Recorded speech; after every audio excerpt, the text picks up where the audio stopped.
Hello and welcome to the Gooner Talk, back again with you guys for another episode of what is the Raw Reaction Show. Join you every morning at 8 a.m. UK time. Hope you're doing good. Hope you're doing well. Thank you ever so much, everybody, for joining me. It's very much appreciated. I hope you've had a good start to your week and you're ready to get to the weekend. It's Thursday, and we're here today to, of course, talk about last night's victory in the Carabao Cup, the prestigious League Cup, of which is far beyond any other competition we're currently involved in. Absolutely.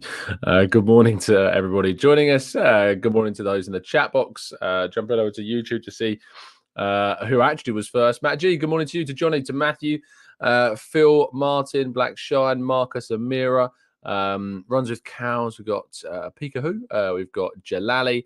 And I think that's where StreamYard picks it up. So good morning to you. To Gonna Do, to Paul, Jimbo, Tony, Nick Meadows. We've got Stevie and Dave and Red Star, Wellness and Wallace, Gooner Jake, and Ray as well. Thank you so much, everybody. Rory, sorry for tuning in. It's very much appreciated. Thank you for that. It means a hell of a lot that you do so. So do drop a like on the video. Do subscribe to the channel if you're new around here, with those notifications turned on, so you never miss a show. So let's get into today's kind of highlights and slides from yesterday night. Brentford 0, Arsenal 1. A hard-fought win for Arsenal with some brilliant performances within it. It was a massively changed team, of course, from the team at the weekend. We saw lots of players given minutes who have not been getting too many starts this season. Kiwior, Tomiyasu, Ramsdale more recently, of course, as well.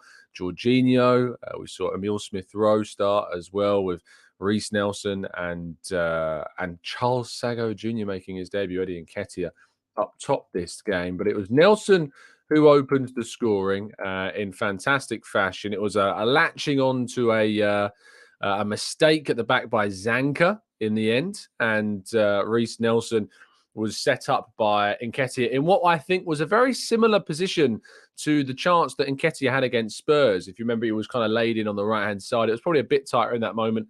Nketiah went for a shot in that position. And of course, it was a square ball to Nelson. Nelson was in a position where there really wasn't an option in the opportunity against Spurs. But even after a Brentford player, it might have been Ruslev, I think it was, maybe not. But one of the players tried to dive in and block the pass, but couldn't reach it in time. And when the ball fell to him, he kind of slotted it just past Flecken very, very well. Very composed indeed. So very happy with that performance and a goal for Nelson. And I think when it comes to the idea of playing a left winger, maybe at the weekend, Jorgensen, thank you, Haroon. When it comes to the idea of playing with Jesus up top, if Saka's not there, if Martinelli's not there, Trossard's not there, I think Nelson is probably the best pick. Stick Jesus up top, play Nelson on the left, and of course, continue in the way that we have been moving forwards with the team. So yeah, I think that would be the way. If Saka's fit, play Saka, Nelson on the left, Jesus up top would be my choice of doing it. Aaron Ramsdale pulls off, however, during what has been a very difficult period for him, he pulled off an absolutely unbelievable save. The shot from the left-hand side, I think it was Wissa who comes in on the right and then centrally smashes a shot towards goal. It's heading in, and Ramsdale claws a hand to it to hit the post and clear it away, to which point he turns to the Brentford fans who had been giving him a hell of a lot of stick and really celebrated back at them. And that was just fantastic to see, and certainly a deserved moment of celebration for him after going through a period of real uncertainty and difficulty. He's not been speaking, he's not been kind of doing any media or anything like that. He just wants to focus on himself, and I can't blame the guy for that. He did a brilliant, brilliant job in goal. Yes, there was a bit of a moment in the first half, sure, but he pulled off that save. Onyeka had another shot from outside the box from range. He pushed that one away, and overall did really, really well. There are really good passes as well. There's some really good passes into the midfield, straight through the middle of the Brentford team, and one to Nketiah in the first half. One to, I think it was Smith Rowe in the second half that he unfortunately miscontrolled, but Ramsdale did excellently well. Going into the defence, and Tomiyasu coming into play at centre half, even though Ben White started the game, Arteta decided to go with Ben White at right back and Tomiyasu come in to replace William Saliba, who didn't travel with the team, getting a rest, we presume, I hope, at least. And he had a really, really good game, Tomiyasu. Some fantastic blocks, some really cool, calm, collected passing. But the block in particular, when Ben White made a bit of an error, leading to a Janel opportunity. Fantastic anticipation of the shot to get a block in. In the second half, he was making consistent blocks as well. Really, really good stuff from Tomiyasu. And hopefully that's going to be a thing that continues whenever we need to call upon him. And sticking with the defence as well, Jakub Kiwior. Now, this is one of the best goal-saving blocks I've seen in a long, long time. I think it was heading for the back of the net. I think it was heading for the post and potentially the side netting. And Kiwior reads the play perfectly, slides in and stops the shot. I mean, what an amazing piece of defensive work from Kiwior there. And who was beyond just the blocks and the tackles that he made. I thought passing-wise, I thought composure was really, really good. And I think, in Tomiyasu and Kiwior, we've got some really good depth in that defense for those two positions. Now, people talk about whether or not Tomiyasu is a success and things like this. But for me, Tomiyasu and Kiwior offer Arsenal so much going forwards and going backwards in terms of their opportunities that they're going to get, in terms of the coverage that they give the team as well. So fantastic stuff from both Tomiyasu and from Kiwior in the team. Smith Rowe did pick up a small knock, sadly, and I spoke to the guy after the game, and you're going to be able to read some of those quotes later on today. But he was, as he walked into the mix zone, he was limping, and so he didn't look he didn't look like a guy who's going to go and play 90 minutes at the weekend. But Arteta talked about in his press conference how this was kind of down to kind of minutes. He says he did pick up a knock, but it wasn't because of that. We had to manage his minutes. His load has seen a big spike in the last 2 weeks as well, and he was struggling to finish the game. The same with Reiss. And I get the idea of that. His minutes have spiked a lot in the last couple of weeks, but they shouldn't have spiked a lot in the last couple of weeks. Like, we should have been managing minutes and maybe a bit better, bringing him off the bench a bit sooner. And so I think that from Smith Rowe's point of view, the injury is more related to the fact that if we're not rushing him, but if we're seeing a spike in his minutes all of a sudden and he's getting a bit of a knock, we need to use the squad a little bit better. We need to give them more minutes in games and have them fresh and available and fit and ready to come on when they do need to start some games. But his performance, I thought, was good, was bright, was really unlucky not to get a goal of his own. Of course, he had that fantastic run from right to left into the box and a left-footed shot, which Flecken saved really, really well. If he gets his foot underneath it, maybe a bit more, and it goes into the top left-hand corner, that would have been more ideal, of course. But I think it was a really encouraging display from Smith Rowe. Certainly a performance from him.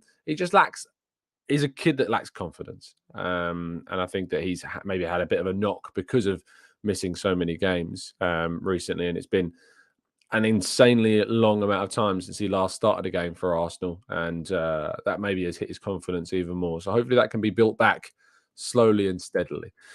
Now, yesterday, you may remember that we talked about in the show, there were some criticisms of Mikel Arteta. There were some criticisms of the manager not giving opportunities to young players. And my goodness me, how poorly timed were those claims? Because in the starting lineup, of course, Mikel Arteta gave a start to a player that no one was calling for to play this game, Charles Sagoe Jr., who, to be honest, has gone under the radar in the Arsenal youth teams. He's been playing with the under-18s and the under-21s in the last couple of seasons and has stood out for a lot of his performances. And Arteta gave Sagoe a start. And I thought that he looked like a player on his debut, to be honest. I did feel for him in some ways because I just felt like Ben White wasn't really passing to him. I feel like White wasn't convinced by who was on his right, and maybe we can be a little bit critical that White didn't necessarily trust Sagoe Jr. in certain moments. There was a lovely bit of play in the first half where he took the ball calmly beyond a couple of players, but that wasn't enough to convince White that he should be passing to him. He was quite quiet. Second half, it wasn't the best and lost the ball on a couple of occasions and was kind of easily muscled off the ball. But it's his first appearance, senior appearance ever. And, you got to say fair play to him. I love this picture that you can see on the screen at the end of the game. Martin Odegaard quite literally dragged Charles over to the Arsenal fans to have his own individual moment to celebrate his debut, which is such a classy move from the captain. So yeah, happy days indeed.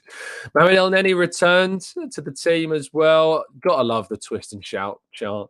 He has. He really enjoyed himself. I spoke to him as well after the game, and that'll be some quotes you'll be able to get coming up soon. But he's just such a class act, and he's a really important member of the squad as well. And he can take a hell of a long shot. You know, he's unlucky to not get his strike on target, but yeah, Elneny very close to getting a goal on his return. I do think the guy's an asset. I do think that he's an important part of the group and can give you depth in the midfield and give you some consistent displays when he's available. So yeah, very happy to see him back. Very happy to see him as an option, and hopefully we see him some more probably in the West Ham game, which we'll talk about in a little bit. Now, were Arsenal a bit lucky? Now, you can see the image on your screen, which I was sent by somebody, and I'm going to laugh at this because I was sent this image saying, "Tom, I looked at the lines and I matched the line and look at the player who's there."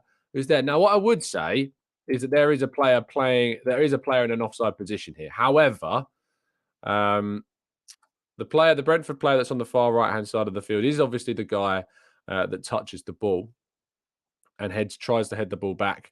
For then, I think it potentially is I think it's Sagoe Jr who gets the header in to score in inverted quotation marks, of course. But maybe Arsenal were a little bit lucky that VAR was not in operation here, because it's a completely straight line, I can tell you that, and it does match the line of the 16-yard box. So there's no it doesn't wave or curve. It is using the line of the 16-yard box to try and do that, is what I am told of when they've gone back and done it. But yeah, maybe if VAR was in play, it would have been very interesting to see if this would have stood or not. But yeah, thankfully, thankfully it wasn't in play. And to be fair, I don't know why VAR is not there. I really, really don't know why VAR is not in these games. There's loads of Premier League. At the end of the day, yes, I know you had extra cameras in certain games, but I don't see a problem in having VAR in some games and not in other games. I really don't see. If you've got a Premier League team going up against another Premier League team, you can have VAR. I don't really get why that happened. 18-yard box, Adam. Sorry, yeah, 16-yard box, much smaller. 18-yard box, but it uses the 18-yard box line apparently. But apparently Arsenal are maybe a little fortunate. Now the League Cup results elsewhere in the day. Everton progressed past Unai Emery's Aston Villa. Another big result. Everton have really turned their form. Maybe we beat them at the right time. Blackburn Rovers progressed past Cardiff City with a massive 5-2 win. Bournemouth beat Stoke 2-0. Of course, ourselves beat Brentford. Chelsea sneaked by Brighton and Hove Albion thanks to a Nicholas Jackson goal to give them a 1-0 win. Fulham beat Norwich City 2-1. A lot of games going on in West London. Chelsea, Fulham and Brentford all at home. No issues with the transport on the way back, thankfully. And West Ham beating Lincoln City just 1-0 in their game, and that'll be important for Arsenal in just a second. Leicester City took the lead against Liverpool, but the likes of Dominic Szoboszlai with an amazing goal helped Liverpool come back and score 3 to progress through as well. But the biggest game and the biggest story of the night, of course, was Newcastle United, thanks to Alexander Isak scoring a singular goal to help them beat Manchester City in a game that obviously they did not have. Rodri and Calvin Phillips started a defensive midfield in a very strange team that included the likes of Sergio Gomez playing in a forward position. And maybe Man City will regret making as many changes as they did because they're now out of the competition. Does this change the complexion of the tournament? Of course it does. The favourites for the competition are now out, and Arsenal will be looked upon along the likes of Liverpool and maybe even Newcastle at this stage, with Spurs, of course, already out as well, as maybe one of the potential favourites. Manchester United, of course, go through, having beaten Crystal Palace yesterday. And to give you the full draw of what's going on in the fourth round of the Carabao Cup, which we imagine Arsenal will probably be playing on the first because of West Ham's Europa League commitments. But Mansfield play Port Vale, Ipswich play Fulham, Manchester United play Newcastle, Bournemouth play Liverpool, Chelsea play Blackburn, West Ham host Arsenal, Everton against Burnley, and Exeter Middlesbrough. So you will have at least 1-2 lower league sides in the quarterfinals of the Carabao Cup. Either Middlesbrough, Exeter, Mansfield, or Port Vale will, of course, be in the quarterfinals of the League Cup. So there could be a very nice draw for somebody if they make it through to that quarterfinal. Arsenal, as we can see there, will be playing against West Ham United. The Declan Rice derby coming through there. The game will be played after Arsenal's home match against Sheffield United and before their away game against Newcastle. So it's a big, big trip after that West Ham game. But Newcastle themselves, of course, are away from home in that fixture as well against Manchester United. So they'll be playing a very strong team, you'd imagine, to try and progress past United. So very interesting draws. I can't wait to see what happens. I know that I've gone in on the League Cup a little bit. I would say that the Man City elimination does change the complexion of things and certainly changes the mindset of kind of how we look at the tournament and the possibility of Arsenal maybe winning it. As I've said, and Sophie tweeted me last night, of course she did, saying kind of about how, interesting to hear thoughts on this now that Man City are out. And look, I've said before, and I will stick by this, is that for me, the League Cup is like the fifth priority this season for me. You've got the Premier League, Champions League, the FA Cup, ensuring you qualify for the Champions League in the top four next season. And then the League Cup comes after that.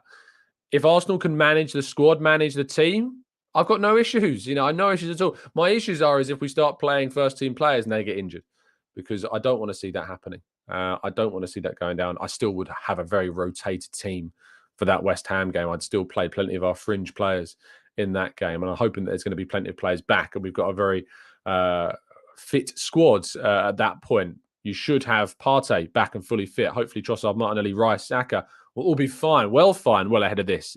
And that we've got no further issues in the team as well. And we can start making some very interesting selection decisions with all of those players back. So, yeah, it'd be great to see if Arsenal can progress, of course. But, of course, I think that there are many more competitions that are ahead in my estimations regarding priorities. So there you go. Right, we're going to move to part two and your questions right after this.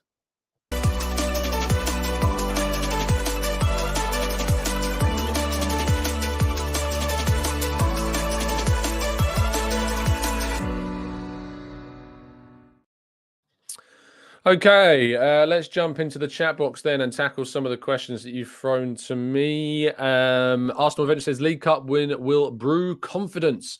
We need that as a group and not yet won trophies with this group. Of course, we did win the FA Cup under Arteta, but this group does need to win silverware. I think that's fairly obvious. It's certainly worthy of silverware. So Man City being out, Liverpool, Newcastle, Manchester United remaining in the competition, they look to be the biggest threats to an Arsenal win in it. It's not a competition we've won in a very, very long time, of course. I think the last time we won it was under George Graham. So when it comes down to trying to win this tournament, as long as it is not putting a too much of a strain on the team, it's fine. It's fine by me. But it's just when it starts to distract from those other competitions that I have issues, especially considering the semi-finals in 2 legs. That is just mad. Dave said, Havertz discussed defensively decent, but did we really sign him for that? And the answer is no, Dave. We didn't. We didn't sign Havertz to be good off the ball. He did do some good things going forwards. There was some really good in-cut play. His pass to Nelson, when he set up Nelson for the chance that just glanced the post, was a very good pass indeed. I think a lot of people might say he was trying to find Nketiah. I think it was fairly obvious where you see him look up to see Nelson running beyond Nketiah, that he does find the space behind the central striker to find Nelson, who then does strike the ball very well, just sadly wasn't on target. A lovely little bit of interplay with Jesus to then set up the Nketiah chance as well. But there was a moment in the first half where the ball fell to him in the left-hand side of the box. And I was watching him in the warm-ups. And he has that opportunity with the ball at his feet on the left-hand side of the box. And he smashed a shot into the top right-hand corner. And then he had one on his right foot, which he dragged wide. He's so much more left-footed than right-footed. And I just felt when he was in that moment, just bang it, mate. Just absolutely leather the ball as hard as you can into the back of the net as much as feasibly accurately as you can. Because as soon as you go back on your right foot, A, it's weaker, and B, you're giving an opportunity for the defender to get back in place, which they did. So if I was Havertz there and I would have been coaching him in his ear, I would have been saying, absolutely leather this ball, just like you did in the warm-ups beforehand. Good minutes. Still needs more time. But again, if people have got concerns, I can't begrudge them of having those concerns whatsoever. Well, it says, hey, Tom, question. Why is the FA Cup higher than the League Cup? The League Cup is easier to win and completed in February without impacting the Champions League and league-ending season. Because the FA Cup is a far, far, far more prestigious trophy than the League Cup. That is the answer.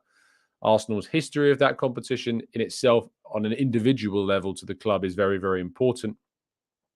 And it's just it's a major trophy, the FA Cup. It's a major trophy, whereas I don't necessarily see the League Cup as a major trophy. So, yeah, the FA Cup is and will always be the greatest domestic cup competition in the world. And so it's just far more prestigious. John says, with Ramsdale being younger than Raya, do you think he is learning the things Arteta likes that Raya has for the next few seasons? And then you'll eventually see Ramsdale overtake Raya again. Both will play plenty. It's difficult to know, John, to be honest, because the age of Raya isn't one that would, necessarily see him give up the spot in just 2, 3, 4 years. Is Ramsdale going to wait that long? That's the question. I'm not sure if he would wait that long. I really think that Ramsdale should have started the Champions League game in midweek, and I think that him not doing that created far more of a discussion around the topic and far more concern than it needed. And I do point the finger a little bit of Arteta for doing that. So yeah, it's tricky. It's a tricky one to manage, this one. Louis says, what's your second 11 at the moment? Does that, if everybody's fit, and I suppose I shouldn't include Jurriën Timber. And I think that when it comes to Jurriën Timber being available for a second 11, he'd be in the first, but he's not available for all season, so we shouldn't really include him. So in terms of a second 11, at the moment, Ramsdale is seemingly the cup team. So, yeah, Ramsdale goes there. If second 11 means that I can't... Can you put a player in your first and second 11? Because I'd put Ben White in both. I think that Ben White is very much... I think Ben White is very much a player that can play across loads of competitions without having too much of a worry about injury. He's very resilient. He's very hardened. So I'd put Ben White at right back, Tomiyasu, Gabriel, another one of those that I'd put across both teams, and then Kiwior at left back. Into midfields, I think if everybody's fit, you'd probably go with, I suppose, Partey if you're going to play Reiss at DM in your first team. So Partey and Jorginho maybe being a bit of a pivot deep, and then you can have Vieira or Smith Rowe playing at that 10. And then, of course, you can go into the forward line, which will include, I suppose, Leandro Trossard, because Martinelli would be starting most games. So Leandro Trossard, Havertz at centre forward for me. And then I'd go with Nelson on the right-hand side. So that's what I'd do. I suppose you can swap over Trossard and Nelson, but that's the way that I would do my second 11. I like the idea of playing Havertz up top. I think he's a forward. It's as simple as that for me. He is a forward. Let's scroll up because I know I would have missed some comments. Who should we play on the right if Saka isn't available this weekend? Probably Nelson. Probably Nelson. But then also you've got to consider that maybe Trossard and Martinelli still won't be fit. So let's wait and see. He didn't train at the start of the week. Hopefully he'll be back. And we don't, Red Star, have any more information yet. It's still very much just a question.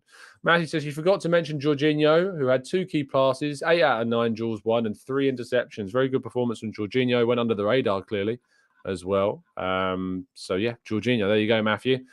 Did very well indeed. There was a moment in the box where he gave the ball away, which I was a bit concerned about. But, yeah. More Than a Wheelchair says, Tom, am I wrong? But the number 1 should be the Premier League, number 2 FA Cup, 3 League Cup, 4 Champions League. Quality for next season's Champions League will come in number 1 anyway. The League Cup is the easiest to win to get a trophy. No, goodness me, no. Champions League is, on a similar level to the Premier League, and we should be looking to try and win the Champions League. It's far above the League. It's not being easier to win. As I've said before, very few people care, about who wins the League Cup. It's become a bit of a comedy tournament. And the Champions League and having Champions League football is above the League Cup for me, without a doubt. Reiss says, do you know something about Osimhen, Tom, that we don't? It seems to have blown up over nothing at Napoli. No, I don't know anything about the situation, only what has been going around in the socials over the last thing. In terms of it blown up over nothing, I wouldn't call it nothing.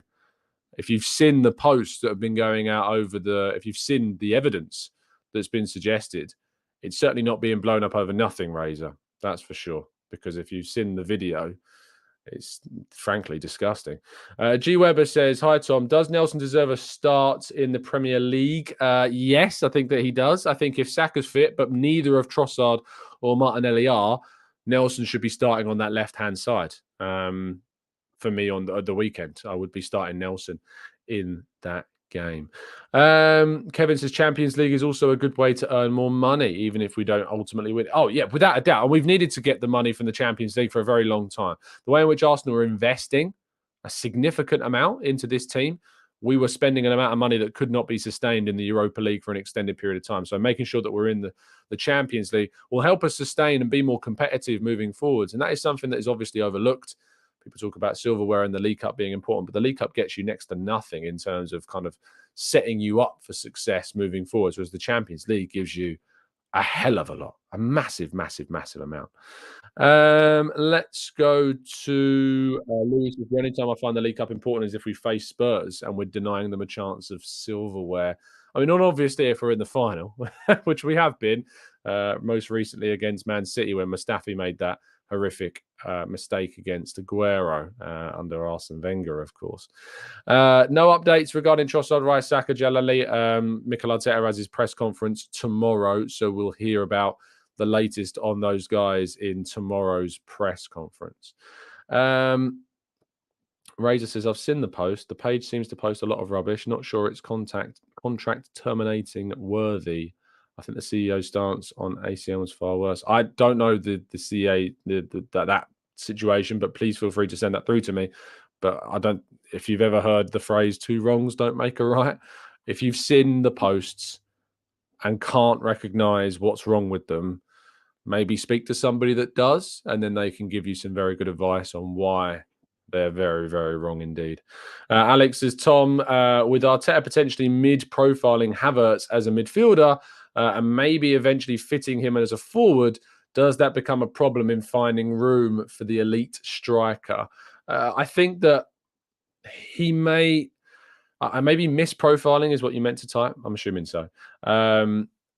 If he's misprofiled him as a midfielder, I'm going to be concerned. There's a lot of money that we've invested into that player, into that position for the player. And if we've misprofiled him, which some people are suggesting maybe has happened, then that's a big investment. But I really, really, really hope that he succeeds and develops and adjusts, transitions into this role. Let's wait and see. Jason says, can UEFA punish Napoli over that Osimhen situation and let us sanction a free transfer to Arsenal? I don't know about a UEFA sanction. I don't know about that. All I know is that they're seeking legal advice, and in that case, my confidence in talking about it is very, very low indeed. Mark says, I heard Osimhen is considering suing Napoli over this. If it's just a pretense for him to leave and come to Arsenal, that's fine with me. I've talked about this before. I think Arsenal, before this happened, I was saying about Osimhen, I think that he's a player that should, without a doubt, be looking to try and be targeted by Arsenal. And Arsenal should be looking at trying to go for that elite level of striker, of which I think Osimhen is in the category of. And that's why we should go for him. Digi says, on Kai, Tom, is it just me? But I find him not so confident on the ball. The moment somebody passes the ball, one touch, and he passes it. The majority of the time, his passes are not precise. I don't think that's true, by the way, about the majority of the time his passes not being precise. They are precise. It's just he's not showing enough. He's not showing enough, what's the word I'm looking for? Directness? No. It's like the idea that your first thought is to progress the ball, move it forwards, get into danger. He's not showing enough of, I can't think of the word, but you know what I'm saying. For me, it's always kind of drive, I guess, maybe, Dave. I don't think that was quite the word I was looking for. Initiative. I think that he's not showing enough kind of offensive initiative to take the ball and confidently go at the opponents and play the ball in behind. And he's not showing enough of that for me yet. He's far too calm. He's far too safe. And I just need to see him be a little bit more risky, but not too much because we don't want to repeat the Man United thing. But yeah, he's not showing enough initiative going forwards to kind of take the ball, turn and go. It's always kind of little purpose. That's a great word, Visu. Yes. He's not showing enough attacking purpose right now. And I think that is, for me, the biggest question mark about Kai Havertz right now. Falou says 2 issues with Kai: weak press and a lack of confidence / initiative. He's too shy, says Tyron. And Pappy says courage is still an impetus. Impetus, another good word. I love words; they're great. And Dave, his body language, it does sometimes feel like he's hiding a little bit. Not managed to catch him in the mix zone yet. Not very confident walking through and wants to talk to the media yet. Maybe that will change if his form changes. But yeah, no dice last night, that's for sure. Amberly says that's something that could very much be down to a low confidence. Of course. And hopefully he builds up that confidence slowly. But I tell you what is not going to help him is him getting bashed over and over again and abused online by his own fans, in inverted quotation marks. So yeah, that's also something that needs to be considered. Paul says, is Havertz just a slow learner?